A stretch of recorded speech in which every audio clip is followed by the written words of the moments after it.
Hello everyone, good afternoon from Caracas. For Telesur, I'm Cody Weddle here in Caracas, Venezuela. To begin today, we go to Brazil. That's where the Brazilian Congress has approved the 2016 budget after pressures from the right-wing opposition to cut social welfare programs. Now, the bill was approved after the government agreed to decrease fiscal savings targets. The president, Dilma Rousseff, vowed to protect social welfare programs, which have been a feature of Workers' Party governments. Now, the opposition, PSDB, pressured the government until the end to shut those programs down, as they claim are worsening a fiscal deficit. Sources close to the government say Finance Minister Joachim Levy, who has been pushing austerity measures, could be resigning in the following hours. And Rousseff's government celebrated another victory. Brazil's Supreme Court scrapped the impeachment process against the president in a ruling late on Thursday. Now, the court established that the process opened at the lower house will have to begin from scratch, since a secret vote maneuvered by the Speaker of the House, Eduardo Cunha, was deemed invalid. The lower house will now have to elect again an impeachment committee, this time openly, and would have to obtain a two-thirds majority to move the process forward to the Senate. President Dilma Rousseff celebrated the court's decision, and she denied any violation of budget laws, which is the argument being used to impeach her.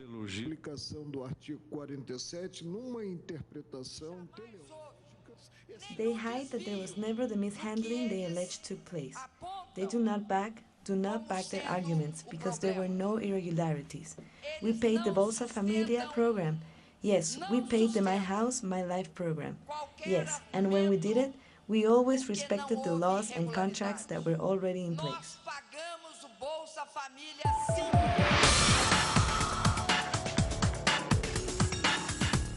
And in Bolivia now, President Evo Morales inaugurates a new fuel refining plant in the province of Cochabamba. Now, the refinery is expected to produce 22.5 million liters of special gasoline per month and 15 metric tons. Thousands of Argentinians demonstrated against President Mauricio Macri for the third time since he took office a week ago. The protest focused on the media law and the liberalization of the economy. Now, with barely a week in power, the new government has dismantled key policies implemented over the past decade, generating abrupt price hikes. Macri's radical policies are an increasing concern, especially among members of the progressive former ruling party Front for Victory. We feel that we have to defend some major achievements that have been accomplished over the years, like those that are related to liberty, democracy, and pluralism. We feel this is all being threatened. A clear example of this is the media law. They have evidently said in various ways they are not going to renew it, and for us it's a very important element of the democratic advances of these past few years. Staying in Argentina, where the new right-wing government there, led by Mauricio Macri, has received an offer by the FBI and the DEA from the United States to resume joint operations. Our correspondent Laureano Ponce now reports on that subject from Buenos Aires. Shortly after Mauricio Macri became president of Argentina, an offer by the United States FBI and DEA to resume cooperation with local police forces became public.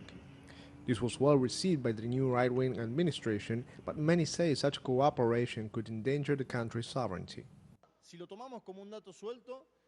If we take this as nothing more than a piece of information, it is something to worry in regards of security. But if we take into consideration that this is related to the foreign minister's statements about the FTAA, saying that the first appointed official was the ambassador to the United States, then this is something more alarming for Argentine sovereignty, and we will have to be in alert in the next months to see how this develops. The offer involves cooperation programs with local and national security forces to fight drug trafficking and organized crime. The proposal did not come as a surprise for Macri, who has been building close ties with the U.S. Embassy in Argentina for several years.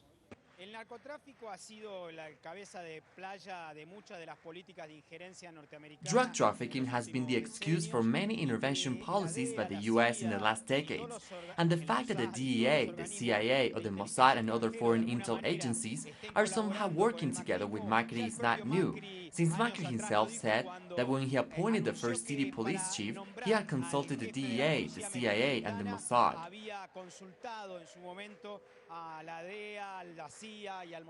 The cooperation programs between the two countries have been put on hold since 2011, when a U.S. military plane carrying police instructors tried to smuggle undeclared items such as communications equipment and narcotics into the country. I hope the security ministry will not become a DEA fortress in how it will carry on its policies. If they want to build consensus about the work, that will be a main issue. But I know they have very close ties.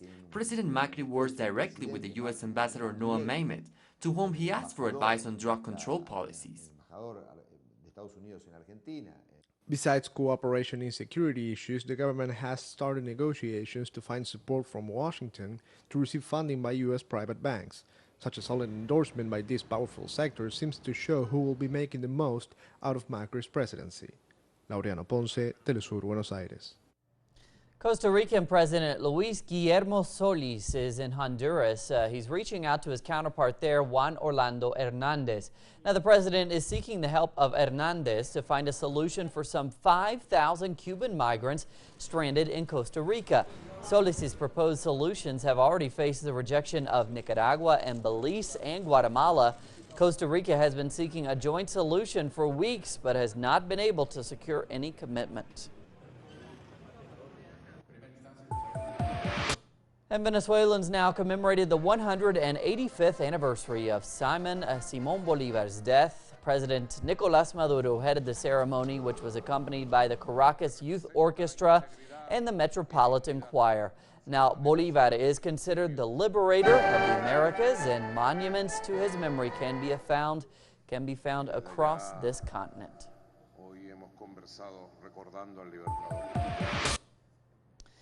El Salvador also held a ceremony to commemorate Bolívar's death. The activity took place in Bolívar Plaza in the heart of San Salvador, where diplomatic delegations and members of parliament as well as social organizations attended.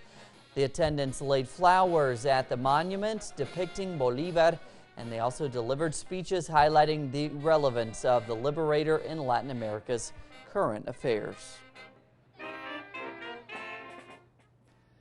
1 year has passed since the announcement made about reestablishing relations with Cuba and the U.S. Since then, there have been important advancements in different aspects, such as commercial flights, which will aid economic relations between the two countries. Our correspondent from the U.S. now, Bianca Perez, reports.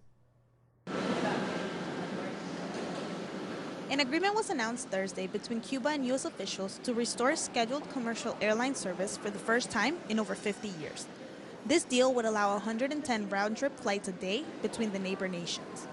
We did reach bilateral agreement to establish scheduled air services between the two countries.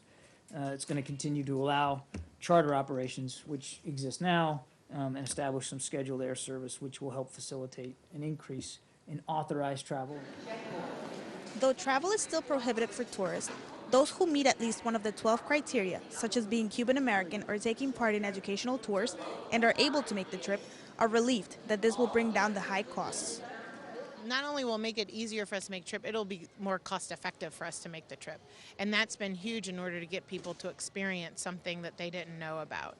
And so it was cost prohibitive, to be honest. And that's from our side in the United States, so can't even imagine.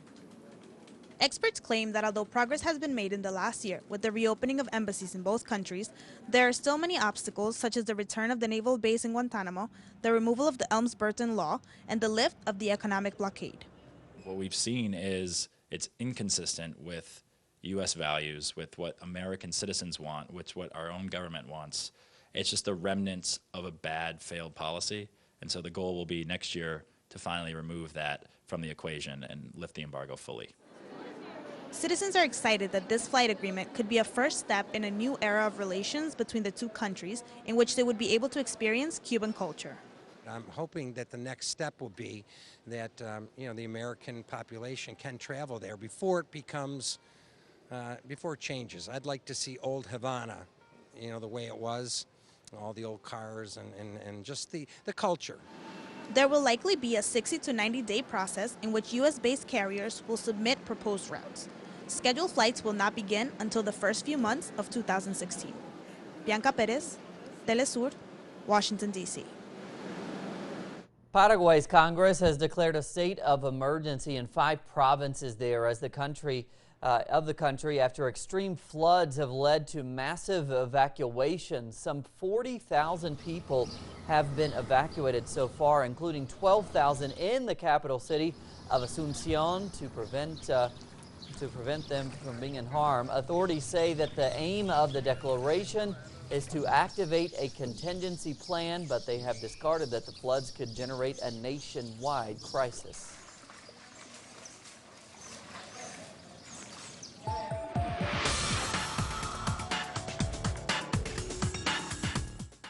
Moscow has begun examining the contents of the black box from the jet that was shot down by Turkey last month. Now, according to the Deputy Commander-in-Chief of Russia's Air Force, the sensitive task of decoding the flight recorder will be a transparent one. Russia invited foreign experts from 14 countries to monitor the process. However, only an expert from China and the UK accepted that invitation to participate. Now, Russia says it currently has sufficient evidence to prove that their aircraft did not violate Turkish airspace. However, a final report on the findings will be issued next week. U.S. Defense Secretary Ash Carter is in Afghanistan for meetings with U.S. troops and military commanders, as well as Afghan officials. Security forces are facing an insurgency that has inflicted growing numbers of casualties on them. The troops from the United States have dual missions of training and advising Afghan security forces and conducting counterterrorism operations. Now, Carter's visit there highlights the emerging threat from a branch of so-called Islamic State group in the country. On Thursday, a former neighbor of the married couple who massacred 14 people in San Bernardino, California, was charged with conspiring to provide material in support for terrorists. Now, his name is Enrique Marquez, and he is only 24 years old. Marquez is suspected of supplying the guns used by the couple in the attacks. However, Marquez had bought the guns for the couple a year earlier and denies knowing about their intentions. The International Organization for Migration says that despite winter weather and some rougher seas, refugees and migrants are still entering Europe by land and sea. Now, in the coming days alone, the number is expected to be an extraordinary figure. 2 days ago, Wednesday, 4,300 people, nearly 4,300 people arrived in the Greek islands. Almost all of them, 3,000 of them, were to Lesbos. So we see that the flows are so strong, even now, this late in the year, that perhaps by Tuesday or even before then, IOM estimates that the million-person mark will pass. This is almost 5 times last year's level, which is extraordinary. And in Belgium now, European authorities began the second day of talks regarding reforms on the European Union, set to keep Britain within the bloc of nations. UK Prime Minister David Cameron said he regarded the talks as positive, but he has promised to launch a referendum in 2017 if the United Kingdom's demands are not met. In terms of welfare, no, I haven't put any other proposals on the table. I put my 4-year proposal on the table, and it remains on the table. The Commission said that they believed there were solutions. They said not compromises, but solutions. But I'm involved in a negotiation. My proposal remains on the table. But as I say, I'm confident after tonight that we can find solutions. And solutions, as the European Union itself has put it, solutions in all 4 areas at the European Council meeting on the 18th of February. A Dutch appeals court has ruled that Royal Dutch Shell can be held liable for oil spills at its subsidiary in Nigeria. 4 Nigerian farmers brought the case against the parent company in 2008 because they wanted the oil giant to clean up oil spills at 4 villages in the Delta to provide compensation and prevent spills from happening again. Now, the case was dismissed in 2013, but the new ruling allows the farmers to take their lawsuit to a judge in the Dutch Supreme Court. The ruling can potentially open the way for other compensation claims against the company. Beijing has issued its second red alert for air pollution and has warned residents to prepare for another wave of severe smog expected over the weekend. Now, the smog, along with heavy pollution, is expected to shroud the city from Saturday till Tuesday. There will be alternative days for vehicles with odd and even license plate numbers, while classes for kindergartners, primary schools, and high schools were advised to be canceled. 6 men were convicted of the 2012 gang rape of a woman in India in a case that shocked the world. Now it seems the youngest perpetrator has moved closer to being freed. Delhi High Court judges ruled that they cannot extend the man's 3-year sentence because it had to comply with existing legislation. Typhoon Melor led to heavy rainfall that has created a lot of problems for residents in low-lying towns and villages in the Philippines. On Thursday, the Category 3 typhoon died out in the South China Sea, but caused 41 deaths and damaged farming land and infrastructure there. Emergency officials have warned that another storm could bring heavy rain to a southern island and possibly flooding.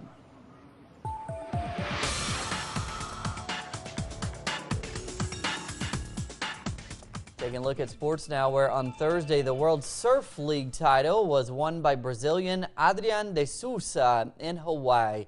Now, de Souza dedicated his first World Surf League title to the late Brazilian surfer Ricardo dos Santos. The World Surf League competition is said to be the most important day of the year for professional surfers. The 28-year-old there has risen to the top of the sport from humble beginnings in Sao Paulo, and he sends much of his prize money back to his family there in Brazil. Congratulations to him. And we stay on a subject in Brazil now. On Thursday, Brazil's president, Dilma Rousseff, she inaugurated the Museum of Tomorrow in Rio de Janeiro. Now, the museum is a symbol of the redeveloped port area of the city ahead of the 2016 Olympic Games. It was designed by Spanish architect Santiago Calatrava and has elicited comparisons with the skeleton of an enormous whale. The $55 million space holds a high-tech collection dedicated to science and the environment. Backers of the museum hope it will join Rio's other near-obligatory tourist destinations, including Sugarloaf Mountain and, of course, the Christ the Redeemer statue.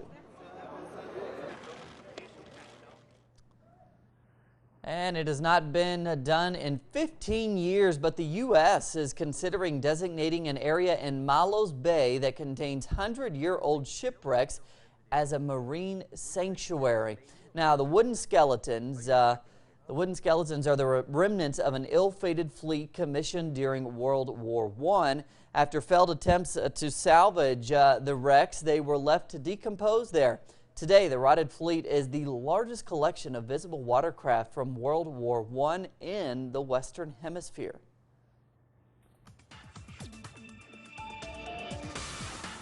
Wow, that's interesting. Plenty more on all of those stories that we reported to you and others at our website, telesurtv.net/English. Join us on social media as well, Facebook, Twitter, Instagram. For Telesur English, I'm Cody Weddle. Hope you have a great day.